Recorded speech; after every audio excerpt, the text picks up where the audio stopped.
is Straight to the Source, your destination for food, views and big ideas. Brought to you by two of the best in the business, Tawnya Bahr and Lucy Allon. Join them to discover some of Australia's most dynamic food, hospitality and agribusiness leaders. Hello and welcome to Food, Views and Big Ideas. I'm Tawnya Bahr. And I'm Lucy Allon, and this is the podcast from us here at Straight to the Source. In this podcast, we will be introducing you to the people who are driving our food and hospitality industry forward. Whether it be on the land, in the water, in the kitchen, or from the boardroom. Each of our guests are playing a significant role in the evolution of Australia's food identity and culture, and we want you to know who they are, their views and their big ideas. We're coming to you today from Gadigal land, and we'd like to begin by paying our respects to elders past, present and emerging. And we extend that respect to all Aboriginal and Torres Strait Islander people here with us today. So, Tawnya, today our conversation is really all about innovation. It sure is. Skeet and Pip popped in our office when they were up in Sydney, and it was great to have a conversation with them and to learn about what they're doing with their sprouted red lentil flour. But more than that, actually understanding their story and how they got to be milling their cracked red lentils. So Pip and Skeet are from Pinnaroo Farms down in South Australia, and they are a cropping rotation farm. They're growing lentil, barley and wheat. And I think what I find really interesting about the pathway they've been on in the last few years is that a sequence of challenges presented them with the opportunity to create a new product, and it forced them into that corner, and they've really had to innovate and come up with solutions.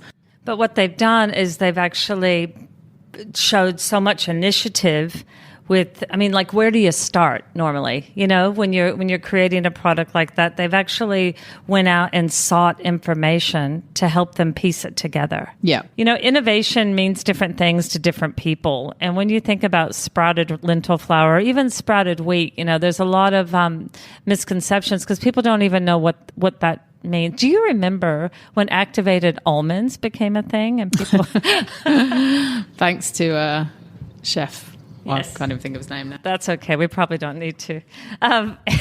Anyway, it was great to have him up in Sydney. And, we're going to be down there, next month, I think. Shall we listen in? I think so. Hi, Pip. Hi, Skeet. G'day, Tawnya. Hi, Tawnya. Well, it's exciting to have you guys up here in Sydney. Thanks for coming in the studio. So just for the listeners at home, Pinnaroo Farms is located just, 3.5 hours outside of Adelaide? Yeah, just directly to the east on the Victorian border. And you guys have been farming for how long? Together and independently? Yeah, well, actually, we moved back to my family farm. So my dad's dad was the first landholder there, and then passed it on to my dad. And then when Dad decided to semi-retire, Skeet and I were given the opportunity to come back on the land. And after, I think he said, you have 1 year, no strings attached. And we decided to stay there. So we've been there 8 years. So we've had other careers before farming.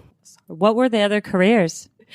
So I did an environmental science degree and then dabbled in ecotourism and looking at the impacts tourism can have, especially around wildlife and a lot around sustainability.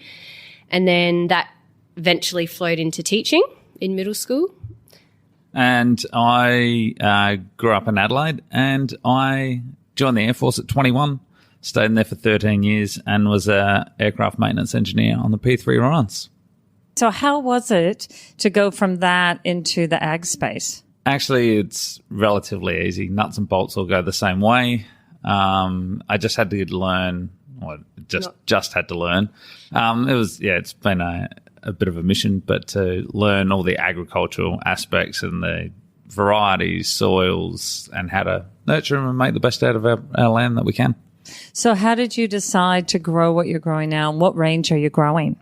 So traditionally, Pip's dad, John, was growing more cereal on cereal on cereal and canola. Now we've tightened those rotations up to wheat, barley, and lentils. So our rotations are about a third each. And do you both work the land? Yes, I'm the lackey in the busy times, but I love it. We are both very passionate about our soil health and working with other industry bodies with new research. So there's always a little corner of the farm that's got some trial happening on it with new varieties, and growing in we grow our farming land is in a semi-arid environment. Mm-hmm. So I think there's something quite unique about the community and the farmers that are down that way. We have around 300 mils is our annual rainfall. Have you had a lot of community support? Actually, Pinnaroo and that community has a lot of young farmers. And when I say young farmers, like I'm 42, but they're really supportive. We go to a lot of days together. We go to each other's farms, and just everyone shares their information. Everyone has different agronomists and different people helping them, but we all sort of come together and share that knowledge, which is really fantastic. And what's the backstory there? Behind Pinnaroo Farms? Yep. So we actually wanted to pay tribute to our region. We thought our flour would one day outgrow ourselves. We would love to purchase off other farmers because we know there's some fantastic growers around us who are doing wonderful things with technology and soil health. And, yeah, we wanted to put Pinnaroo on the map. Well, you're certainly doing that. You're doing it in lots of different ways. Innovation is one of them, isn't it? So if we could talk about, I know with the sprouting process, that's something new that you guys are not just dabbling in, that you've actually got onto the commercial market. But now we're looking at sprouted lentils. Mm-hmm. Yep. So how did that come about? And you go, okay, I think I'll just sprout some red lentils. Wasn't quite that simple. Well, it wasn't. In 2018 and 19, our region experienced some severe droughts, like a lot of the eastern states. Mm-hmm. And we typically grow our red lentils for export market. Due to the dry finishes that we were having, due to lack of rain, the lentils were becoming chipped and damaged through our machinery. So of no fault of our own, where they're becoming cracked. So we took out, after these years, we'd taken out, you spend a lot of time caring for your land and your produce. So we took our repped lentils to the silo, only to be told that they weren't good enough for the export market because they had too many dents and chips and cracks. So it was rejected based on visual specifications. So basically it wasn't pretty enough for the packet. And that happened in 2018. Then again happened in 2019, and Skeet and I we had it milled. The nutritional value was amazing. So the tougher conditions didn't impact on the quality. And we then started to really look around as to why aren't we eating more Australian lentils? And then we thought, well, if people didn't want to look at some cracked lentils, maybe we mill it. And we joined a program. We were lucky enough to win a position with the Farmers to Founders program, which helped us explore customer product market fit and customer feedback. Is lentil flour even a thing? Is it a bit too weird and wonderful? And from that, we then learnt how important it was to make it a gluten-free product. Now, we are a wheat, barley and lentil farm. So then we had to go back to the drawing board and really look at, where any potential contamination points could happen. And it flowed from there and talking to customers. And then we started to become really interested in, okay, so lentil flour is healthy. We know lentils are healthy for us, but how can we take it to the next level? What was some of the feedback, or what was some of the resistance as to why people didn't want to buy lentil flour? And it was the fact oh, lentils make me fart, and they were a bit, gun shy as to try lentil flour. So we then started going, well, why does that make us bloat? And we learnt that the sprouting process actually makes it a lot more gentle on the digestive system, and it supports good gut health. And sprouting unlocks all these micronutrients that are usually dormant in an average lentil seed. From a health point of view, it's got lots of healthy properties, but it's got quite a few different applications. It's quite versatile, isn't it? Yes. And I think through meeting lots of passionate chefs who have lots of experience and food knowledge, and knowing how flavors work with other flavors has really helped us to be able to bring our flour to market as well, because it is an earthy taste and does complement, cinnamon really well, and works well if you want to roll your next piece of fish in it and create some sort of batter. Like I've created schnitzel crumbs, Skeet's created sausage rolls. I've used it in my brownies and my cakes for my kids' lunchbox. Well, what I love about it from a food fortification perspective is it does give you an opportunity to bump up the protein. It's gluten-free, and it does lend itself to sweet and savory. So if you want to thicken gravies, or if you want to use it in a commercial sense, it's a wonderful way to really just get that added nutrients into your dish without perhaps adding some more meat. Yep, that's right. We had our 2-year-old at the time. She was 2, and How old is she now? 7.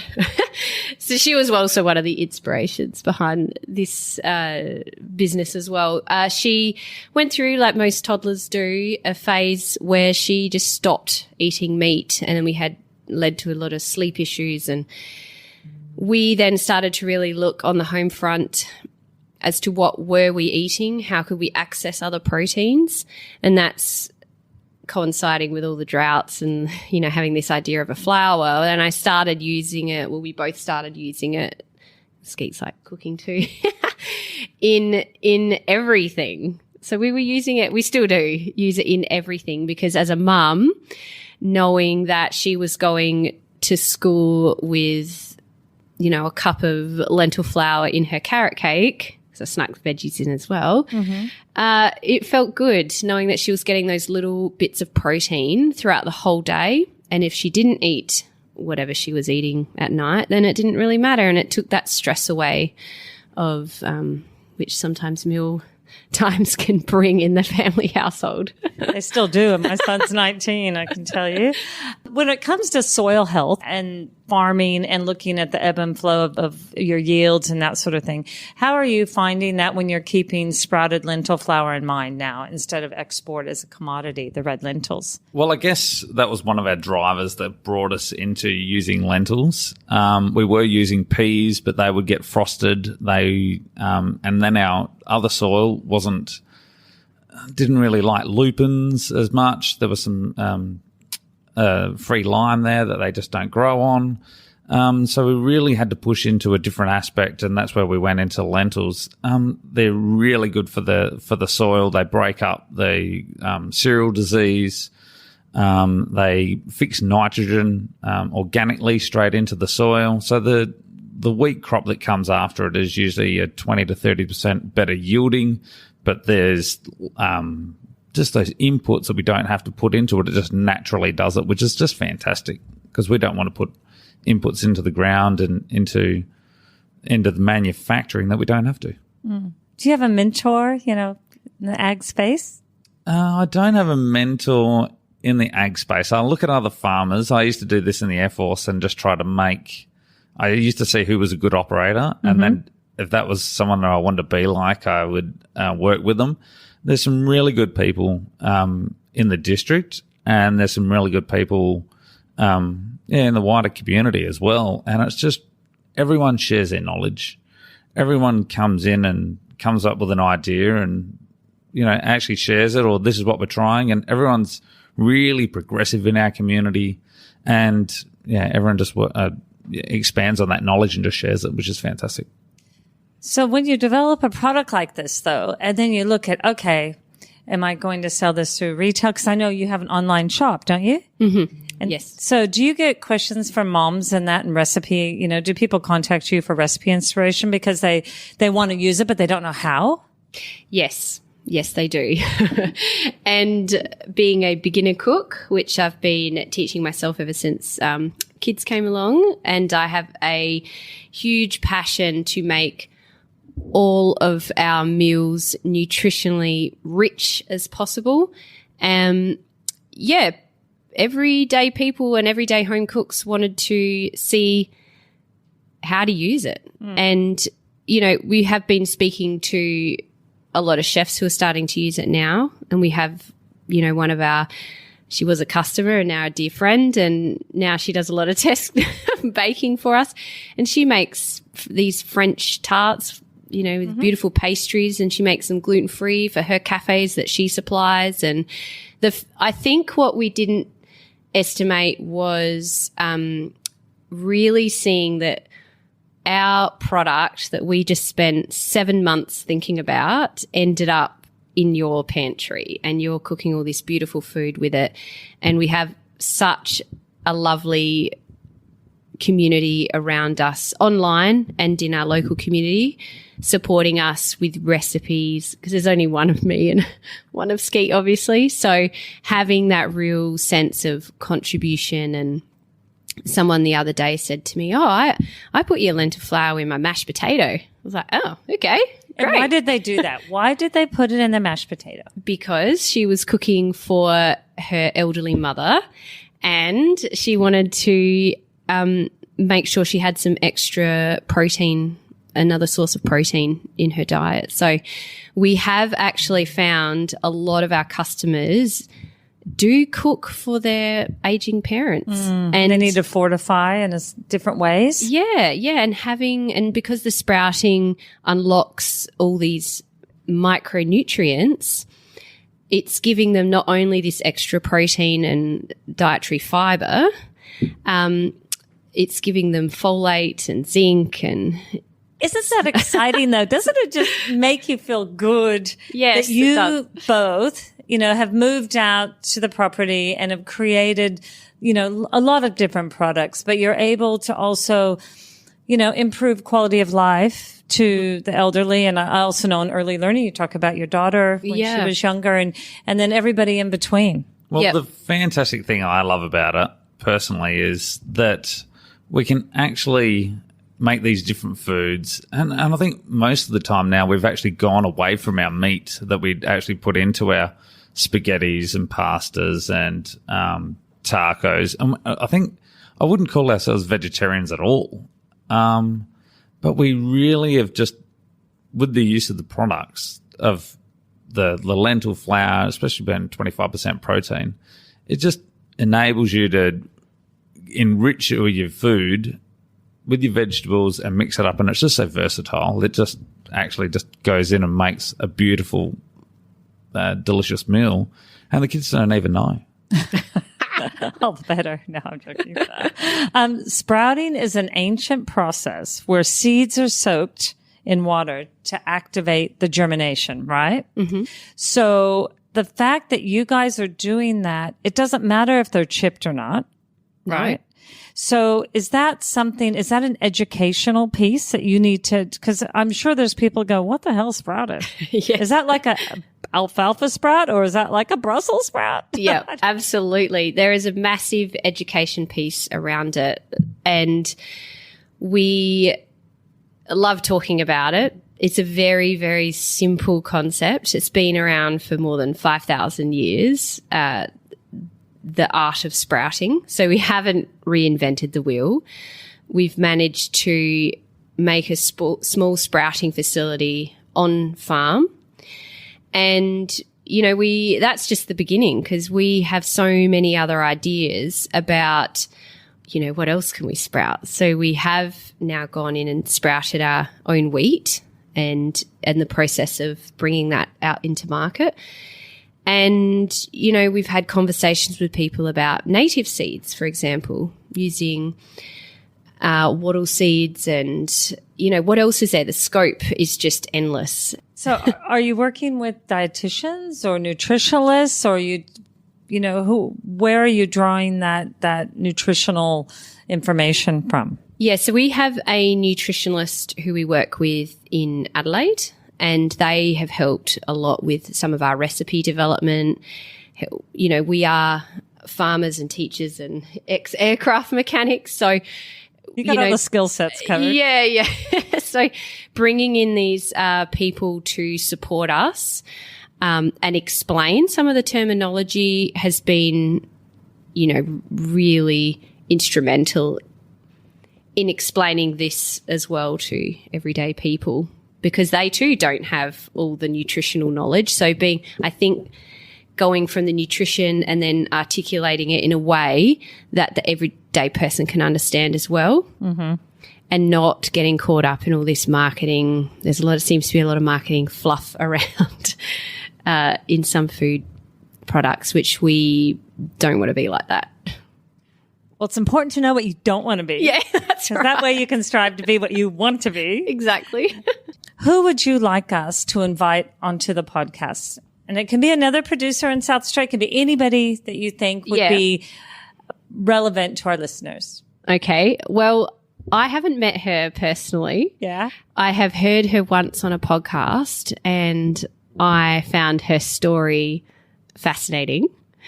And her business name is just as cool, which it is called Just Been Laid. And she is a egg producer. Okay.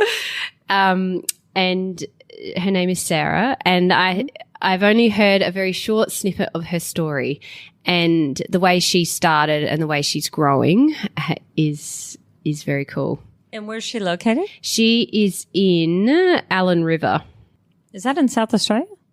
It's in New South Wales. Is it? Yeah. Allon River. Is it? All right. She's in the mix. She's on the list. Excellent. We'll reach out to her. So You won't forget her name. No, absolutely not. That's quite a hashtag. I thought it was a great business name. Yeah. Thank you so much. Thank you both for coming in today. And it's just wonderful to get to learn more about your business and your family. And we here at Straight to the Source very much admire the work that you're doing. And look forward to watching your next step. Pleasure. Thank you. Thank you. Well, thank you so much for tuning in with us today. We really hope you enjoyed listening as much as we've enjoyed the conversation. You'll find links to anything mentioned in today's chat in the show notes. We have some more extraordinary guests lined up, and we would love you to join us again. So please make sure you're following us on your favourite podcast app so you don't miss future episodes. We'd also love to hear any of your feedback, good or bad, or perhaps you've got a guest you'd love to hear from. You can let us know. And the best way to stay up to date with what we're doing, who we're talking to, and where you'll find us around the country is to become part of the Straight to the Source community at straighttothesource.com.au/community. Until next time.